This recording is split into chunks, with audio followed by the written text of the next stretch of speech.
সেখানে তিনজন ব্যক্তি হচ্ছেন জনাব আনিসুল হক সাবেক আইনমন্ত্রী, সাদ্দাম হুসাইন ছাত্রলীগের প্রেসিডেন্ট এবং জনাব জুনায়েদ আহমেদ পলক যিনি আইসিটি প্রতিমন্ত্রী ছিলেন। এই তিনজন নাকি বাংলাদেশের ওই সময়কার মুভমেন্টের সময় যারা এইসব মুভমেন্টে জড়িত ছিলেন তাদের সাথে যোগাযোগে ছিলেন এবং তারা শেখ হাসিনার বিরুদ্ধে কাজ করেছেন।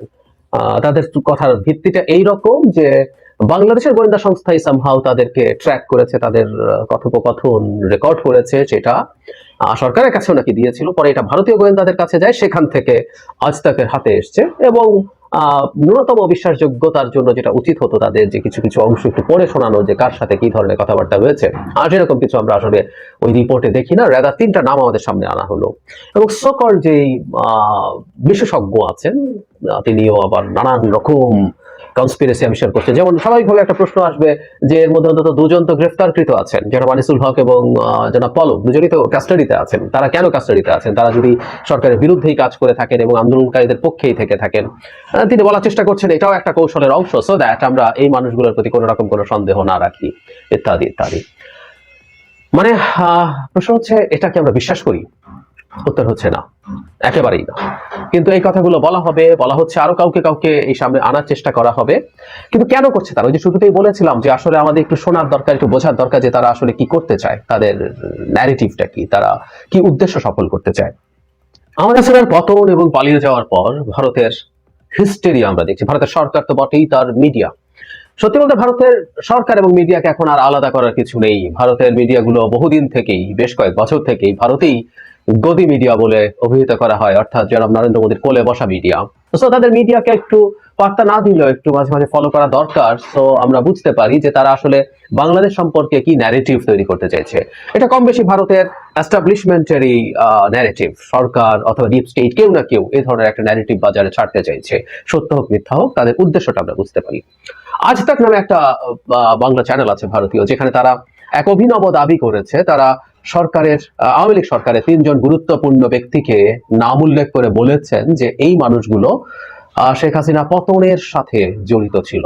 দীর্ঘ একটা রিপোর্ট এবং এর মধ্যে কাজের কথা খুব বেশি নেই, ইনিয়ে বিনিয়ে এটাকে লম্বা করা হয়েছে এবং সকল বিশেষজ্ঞকে এখানে আনা হয়েছে, তারা মিলে কথা বলছেন। সেখানে তিনজন ব্যক্তি হচ্ছেন জনাব আনিসুল হক সাবেক আইনমন্ত্রী, সাদ্দাম হুসাইন ছাত্রলীগের প্রেসিডেন্ট এবং জনাব জুনায়েদ আহমেদ পলক যিনি আইসিটি প্রতিমন্ত্রী ছিলেন। এই তিনজন নাকি বাংলাদেশের ওই সময়কার মুভমেন্টের সময় যারা এইসব মুভমেন্টে জড়িত ছিলেন তাদের সাথে যোগাযোগে ছিলেন এবং তারা শেখ হাসিনার বিরুদ্ধে কাজ করেছেন। তাদের কথার ভিত্তিটা এইরকম যে বাংলাদেশের গোয়েন্দা সংস্থাই সামহাও তাদেরকে ট্র্যাক করেছে, তাদের কথোপকথন রেকর্ড করেছে, সেটা সরকারের কাছেও নাকি দিয়েছিল। পরে এটা ভারতীয় গোয়েন্দাদের কাছে যায়, সেখান থেকে আজ তাকের হাতে এসছে এবং ন্যূনতম বিশ্বাসযোগ্যতার জন্য যেটা উচিত হতো তাদের যে কিছু কিছু অংশ একটু পড়ে শোনানো যে কার সাথে কি ধরনের কথাবার্তা হয়েছে, আর এরকম কিছু আমরা আসলে ওই রিপোর্টে দেখি না। রাদার তিনটা নাম আমাদের সামনে আনা হলো এবং সকল যেই বিশেষজ্ঞ আছেন তিনিও আবার নানান রকম কনস্পিরেসি আবিষ্কার করছে। যেমন স্বাভাবিকভাবে একটা প্রশ্ন আসবে যে এর মধ্যে অন্তত দুজন তো গ্রেফতারকৃত আছেন, জনাব আনিসুল হক এবং জনাব পলক, দুজনই তো কাস্টাডিতে আছেন। তারা কেন কাস্টাডিতে আছেন? তারা যদি সরকারের বিরুদ্ধেই কাজ করে থাকেন এবং আন্দোলনকারীদের পক্ষেই থেকে থাকেন, তিনি বলার চেষ্টা করছেন এটাও একটা কৌশলের অংশ, সো দ্যাট আমরা এই মানুষগুলোর প্রতি কোনো রকম কোনো সন্দেহ না রাখি, ইত্যাদি ইত্যাদি। মানে প্রশ্ন হচ্ছে এটা কি আমরা বিশ্বাস করি? উত্তর হচ্ছে না, একেবারেই না। কিন্তু এই কথাগুলো বলা হচ্ছে আরো কাউকে এই সামনে আনার চেষ্টা করা হবে। কিন্তু কেন করছে তারা? ওই যে শুরুতেই বলেছিলাম যে আসলে আমাদের একটু শোনার দরকার, একটু বোঝার দরকার যে তারা আসলে কি করতে চায়, তাদের ন্যারেটিভটা কি, তারা কি উদ্দেশ্য সফল করতে চায়। আমাদের কাছে এটা মনে হওয়ার স্বাভাবিক যে ভারতের দিক থেকে আওয়ামী লীগও, মানে ভারত মানে কিন্তু ভারত না, ভারত মানে আওয়ামী লীগ সহ একসাথে কিছু একটা, মানে আওয়ামী লীগ যদি কিছু মানুষকে তার শত্রু হিসেবে বা আমাদের সামনে এস্টাবলিশ করতে পারে, তাহলে যেটা দাঁড়াবে সেটা হচ্ছে তাদের সাথে আমরা যারা শেখ হাসিনা বিরোধী ছিলাম তাদের একটা ইন্টারাকশনের স্কোপ তৈরি হয়। মানে ধরুন আনিসুল হক, আওয়ামী লীগ এখন তাকে শত্রু জ্ঞান করছে এবং খুব সম্ভাবনা আছে যে আনিসুল হক বা পলক যারা এই মুহূর্তে আমাদের হাতের মধ্যেই আছে, তাদের বিরুদ্ধে আওয়ামী লীগের পক্ষ থেকে বিষোদ্গার করার চেষ্টা হতে পারে যে এই লোকগুলি তাহলে আমাদেরকে ডুবিয়েছে, ওদেরকে আমরা এই করবো সেই করবো, সো দ্যাট আমাদের মনে হবে আনিসুল হক এবং পলক তো আসলে মানে আওয়ামী লীগের সাথে না, সে আমাদেরই পক্ষের লোক ছিল এবং তার সাথে এই মানুষগুলোর প্রতি আমাদের এক ধরনের সফট কর্নার তৈরি হওয়ার প্রবাবিলিটি তৈরি হবে।